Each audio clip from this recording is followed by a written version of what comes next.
મેદી રસમ જેવા કાર્યક્રમો બંને પક્ષોએ બંધ કરવા, જૂના રીત રિવાજ મુજબ પીઠી ચોળવી, મેદી બાંધવી તેમજ દીકરીને તૈયાર કરવા માટે બહારની વ્યક્તિને બોલાવવી નહીં, ગામ કે કુટુંબની દીકરીઓએ તૈયાર કરવાનું રાખવું. લગ્ન પ્રસંગે બંને પક્ષોએ લાઈવ પ્રોગ્રામ કરવા નહીં, કોઈ પણ પ્રકારની એન્ટ્રી કરવી નહીં, એન્ટ્રી વગર સાદાઈથી સત્કાર સમારંભ કરવો, એના વિડીયો કે રીલ્સો બનાવવા નહીં. લગ્ન મુહૂર્ત દિવસનું રાખવું, જાન સવારે તેડાવી. જો કે આ તો સમાજમાં ચાલુ છે. લગ્ન પ્રસંગે અન્ય કે સુપ્રસંગે દીકરા દીકરીઓએ સમાજને શોભે એવા કપડા પહેરવા, તેમજ વરરાજાએ પણ શોભે એવો પહેરવેશ પહેરવો અને વરરાજાને ભાડાના પેન્ટ શૂટ કે શેરવાની લાવવા નહીં. એ જે નવેસરથી સીવડાવીને તૈયાર જ પહેરવાના રહેશે. જે આપણે ભાડાના લાવીએ છીએ એ સદંતર બંધ. લગ્ન પ્રસંગે જાનમાં વધુમાં વધુ 15 વાહનો તથા વધુમાં વધુ 100 માણસોથી વધારે લઈ જવા નહીં અને પોતાના સમાજના જ માણસો લઈ જવા તથા બંને પક્ષોએ જાનમાં ફટાકડા સદંતર બંધ કરવા. લગ્ન પ્રસંગે જમણવારમાં 2 મીઠાઈ, 1 ફરસાણ, દાળ ભાત, પૂરી અથવા રોટલી, છાશ અને અથવા ઉનાળો હતો કેરી રસ, પાપડ જેટલી આઈટમો રાખી શકાશે. અલગથી બીજી કોઈ ચાઇનીઝ, પાણીપુરી જેવી આઈટમો રાખવી નહીં અને રસોઈ સમાજના રસોઈયા પાસે જ બનાવી અને સ્ટાફ પણ બને ત્યાં સુધી સમાજનો જ રાખવો. લગ્ન પ્રસંગે પડલામાં વર પક્ષે કન્યા પક્ષને વધુમાં વધુ 2 તોલાથી વધારે સોનાના દાગીના મૂકવા નહીં. ખાસ મુદ્દો, પડલામાં જે દાગીના મૂકવામાં આવે છે એ 2 તોલાથી આગળ વધવા જોઈએ નહીં. સગાઈ કર્યા બાદ કન્યા પક્ષને લગ્ન પહેલો અને સગાઈ કર્યા બાદ કન્યા પક્ષને મેં વધુમાં વધુ 1 તોલાથી વધારે સોનાના દાગીના મૂકવા નહીં, ચાંદીના કડલા પણ મૂકવા નહીં, તેની જગ્યાએ ચાંદીની પાયલ અથવા જોજર મોકલવી. એટલે ટૂંકમાં કાચો શેક પણ હોય ત્યાં સુધી દાગીના આપણે 1 તોલાથી વધારે મોકલવા નહીં. દીકરીના લગ્ન પ્રસંગમાં પૂરકમાં 1 જ પિત્તળનું બેડું આપવું. અન્ય કરિયાવર તરીકે દાખલા તરીકે સોફા સેટ, ટીવી, તિજોરી, ફ્રીજ તેમજ અન્ય ઇલેક્ટ્રિક ઉપકરણો કે રસોડા સેટ આપવો નહીં. આ બધી સામગ્રી દીકરીને અગેણી વખતે આપી શકાશે.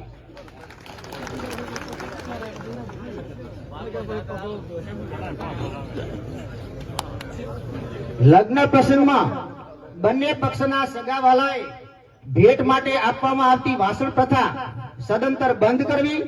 એના સિવાય અન્ય ચીજ વસ્તુ પણ જે આપવાની પ્રથા છે એ પણ બંધ કરી અને રોકડ રકમની અંદર વ્યવહાર કરવો. લગ્ન કરીને ઘરે આવ્યા પછી જૂના રીત રિવાજ મુજબ વર કન્યાને વધાવવાનું રાખવું. કોઈ પણ જાતનું વેલકમ, ડેકોરેશન કે એન્ટ્રી કરવી નહીં.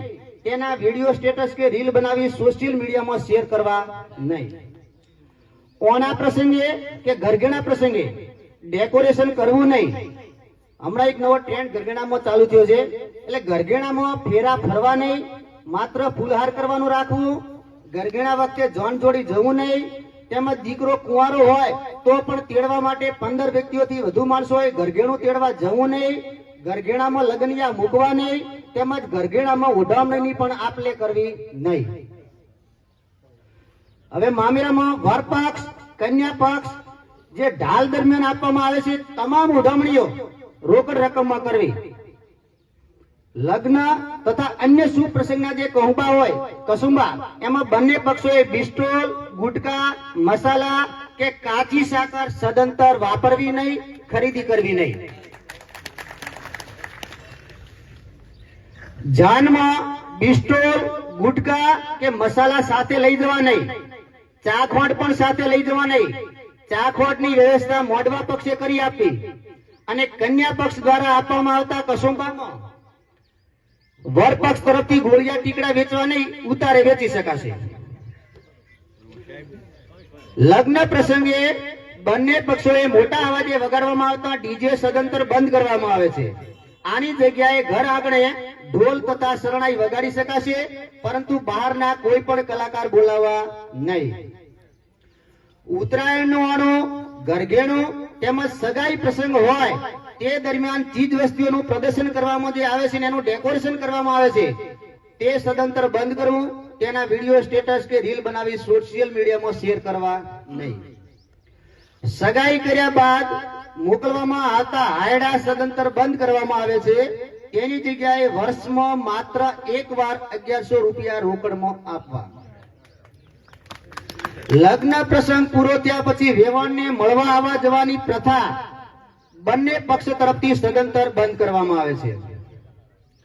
ઉંમર લાયક કન્યાને લગ્ન પછી પિયરમાં વધુ સમય રોકી રાખવી નહીં. ઉત્તરાયણના ઓણામાં વધુમાં વધુ 5 જોડીથી વધારે કપડાં આપવા નહીં. ટંકની જગ્યાએ સુટકેસ મૂકી શકાશે. ઉત્તરાયણના ઓણામાં દીકરીના કુટુંબ તરફથી ઓઢવણી તરીકે મોકલવામાં આવતી ઓઢણીઓ સદંતર બંધ કરવી. લગ્ન પ્રસંગ પૂરો થયા પછી વર પક્ષ અને કન્યા પક્ષ બંને પક્ષોએ ઓછામાં ઓછી 1100 રૂપિયાની પાવતી નજીકની શૈક્ષણિક સંસ્થામાં ફરજિયાત લેવી. જાનમાં કપડાં ચેન્જિંગ કરવાનું રાખવું નહીં. બને ત્યાં સુધી જાનમાં મહિલાઓ મર્યાદિત સંખ્યામાં લઈ જવી. કુંવારી દીકરીઓને મોબાઈલ આપવો નહીં. દીકરા અને દીકરીને ઓછામાં ઓછું ધોરણ 12 સુધીનું શિક્ષણ ફરજિયાત આપવું. 12 સુધી દીકરીને પણ ભણાવી. વર પક્ષ તરફથી જાનના ઉતારે અપાતી રકમમાં એક સૂત્રતા જળવાય તે હેતુથી 1500 રૂપિયા ફિક્સ રકમ આપી. 1500 થી વધારે પણ નહીં અને ઓછા પણ નહીં. ઉતારે જે આપવામાં આવતી રકમ છે એમાં એક સૂત્રતા જળવાય હેતુથી.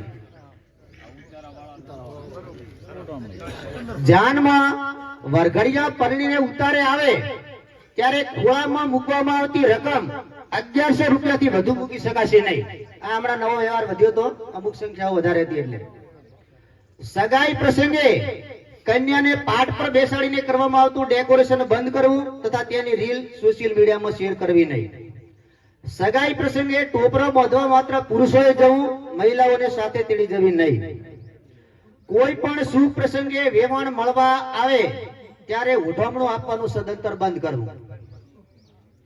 11 વર્ષની ઉંમરે બાળકોને યજ્ઞોપવિત જનોઈ ફરજિયાત ધારણ કરાવી.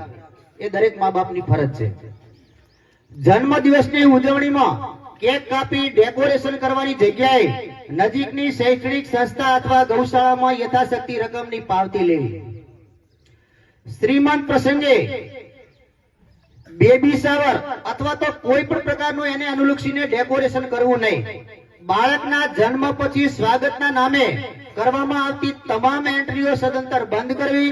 તેના વિડીયો, સ્ટેટસ કે રીલ બનાવી સોશિયલ મીડિયામાં શેર કરવા નહીં. સાદાઈથી ગૃહ પ્રવેશ કરાવો. અને નવજાત શિશુ માટે સગાવાળા દ્વારા આપવામાં આવતા સોના ચાંદીના દાગીના બંધ કરી રોકડ રકમનો વ્યવહાર કરવો. તેમજ છઠ્ઠી પણ પરંપરાગત જૂના રીત રિવાજ મુજબ રાખવી. તેનું ડેકોરેશન કે રીલ બનાવવી નહીં. ફોટોગ્રાફી માટે કેમેરામેન સમાજ સિવાય બહારની કોઈ પણ વ્યક્તિને ઓર્ડર આપવો નહીં. સમાજના કોઈ પણ યુવાનોએ નશાકારક કેફી પદાર્થનું સેવન કરવું નહીં. તેમજ કોઈ પણ પ્રકારની અસામાજિક પ્રવૃત્તિમાં ભાગ લેવો નહીં. હવે આવે છે મામેરા પ્રસંગ. મામેરો વહેલી સવારે તેડાવવું અને વહેલી સવારે જવું. મામેરામાં સોના ચાંદીના દાગીના અને રોકડ રકમ તમામ મળી વધુમાં વધુ 7,51,000 રૂપિયાથી વધારે મામેરો કરવો નહીં. જુજેણું વધુમાં વધુ 1 લાખ રૂપિયાથી વધુ રકમનું કરવું નહીં. મામેરામાં દીકરીના પરિવાર સિવાયની એટલે કે ભોણેજડા સિવાયની તમામ ઉજવણીઓ રોકડ રકમમાં કરવી. મામેરામાં બેનના ઘરનું વળતું ઉઠામણું માત્ર સગા ભાઈને જ, અને એ પણ ફિક્સ 200 રૂપિયા. એનાથી વધારે લેવા નહીં કે આપવા નહીં. અને એ પણ સગા ભાઈ 1 હોય 2 હોય કે જે હોય બધાને 200 રૂપિયા. હવે આવે છે મરણ પ્રસંગ. મરણ પ્રસંગે 70 વર્ષથી નીચેની ઉંમરની વ્યક્તિના મરણ પાછળ કરવામાં આવતા 2 દાન સદંતર બંધ કરવામાં આવે છે. માત્ર ખીચડી કઢી રાખવા. અને 70 વર્ષથી મોટી ઉંમરની વ્યક્તિના મરણ પાછળ 2 દાન મરજિયાત છે. કોઈ ફરજ નથી, કોઈ પણ પ્રકારનું દબાણ નથી. બરાબર, પણ બની શકે તો ન કરે તો સારું. તથા ખીચડીમાં ઘી વાટકીના બદલે વાડીથી આપવું, જેથી ઘીનો બગાડ થાય નહીં. મરણ પ્રસંગે આપવામાં આવતી કાચી સાકર, કોરી સાકર, બંને સાકર સદંતર બંધ કરવામાં આવે છે. ટૂંકમાં પથારીએ થાળી રાખવી જ નહીં, ફેરવી જ નહીં. પથારીએ થાળી બંધ. મરણ પ્રસંગે ટાણું 13મા દિવસે રાખવું, તેમજ નાની ઉંમરના મરણ પાછળ ટાણું અનુકૂળતાએ રાખી શકાશે, અને 1 કે 2 દિવસ નક્કી કરી અનુકૂળતાએ બેસણું પણ રાખવું. મરણ પ્રસંગે રવિવારના દિવસે લોકાચાર જઈ શકાશે, એ દિવસે આપણે પાણી પણ આપી શકીએ. મરણ પ્રસંગ પૂરો થયા પછી રાખવામાં આવતો પૂર્ણ માસ સદંતર બંધ કરવામાં આવે છે. મરણ પ્રસંગે ડાબરીના પૈસા અલગથી આપવાને બદલે મૃતકના ફોટા આગળ મૂકવા, જો કે પરંપરાગત હાલ તો ચાલુ જ છે. મરણ પ્રસંગ પૂરો થયા પછી આવતા પ્રથમ તહેવારે માત્ર બેન દીકરી સિવાયના સગા સંબંધીને તેડાવા નહીં. પહેલો તહેવાર આવે એટલે કુંવાસી આવી છે. મરણ પ્રસંગે ટોણાના દિવસે સાથરાવાળી મહિલાઓને આપવામાં આવતી રોકડ રકમની આપલે સદંતર બંધ કરવી. મરણ પ્રસંગે ટોણાના દિવસે કરવામાં આવતી નાત સદંતર બંધ કરવામાં આવે છે. ગંગા થાળી કરી શકાશે, તેમજ મા બાપની હયાતીમાં ઉજવણું પણ કરી શકાશે. ઉજવણું પણ વહેલી સવારે તેડાવવું, અને ઉજવણામાં જેનું ખર્ચ તેના ઘરની જ ઉજવણી કાગળમાં લખવી. મરણ પ્રસંગે પાર કે છાજિયા લેવા નહીં. મરણ પ્રસંગે ટોણાના દિવસે યથાશક્તિ મુજબ નજીકની શૈક્ષણિક સંસ્થામાં પાવતી લેવી. મરણ પ્રસંગે ટોણાના દિવસે ઉજવણી, આ ખાસ મુદ્દો છે, ધ્યાન આપજો. મરણ પ્રસંગે ટોણાના દિવસે ઉજવણી મૃતકના પરિવારે લેવી ખરી, પણ આપવી નહીં. એટલે કે જમાઈઓને જે કરવામાં આવે છે ને અમે કરવી નહીં, આવે એ લેવી ખરી. લોકાચાર દરમિયાન મહિલાઓ દ્વારા વેવાઈના ઘરે સંભાળ તરીકે આપવામાં આવતી રકમ બંધ કરવામાં આવે છે, જો કે કુંવાસી માટે છૂટછાટ રહેશે. હવે બંધારણ ભંગ થાય તો શું કરવું? બંધારણ ભંગના કિસ્સામાં દરેક ગામમાં વડીલો અને યુવાનોએ ભેગા મળે આજથી 7 દિવસમાં બંધારણ સમિતિની રચના કરવી, અને સમિતિમાં દરેક વોર્ડ દીઠ એક સભ્યો લેવા, અને નજીકની શૈક્ષણિક સંસ્થામાં કમિટીની યાદી આપવી. 2. બંધારણનું પાલન ન કરવાના કિસ્સામાં સમિતિના સભ્યો સમજાવટથી કામ લેશે, છતાં પણ જો નિયમનું પાલન કરવામાં ન આવે તો ગામમાં કોઈ પણ કુટુંબીજનો નિયમ ભંગ કરનાર વ્યક્તિના સારા માઠા કે કોઈ પણ પ્રસંગે હાજરી આપી શકશે નહીં. અને જો કુટુંબની કોઈ વ્યક્તિ સમિતિની ઉપરવટ થઈ ના પાડવા છતાં પણ જો હાજરી આપશે તો એ વ્યક્તિને પણ બંધારણ ભંગના નિયમ હેઠળ ગુનેગાર ગણી લેવામાં આવશે. અને આ અંગે ત્રણેય પરગણાની કોર કમિટીને, એટલે કે સમાજને, ગામ લોકોએ જાણ કરવી, અને કોર કમિટી આ બાબતે દંડ અથવા જે નિર્ણય લે તે બંધારણ સમિતિ અને જે તે ગામ લોકોને બંધન કરતા રહેશે. હવે આવે છે સામાજિક ન્યાય.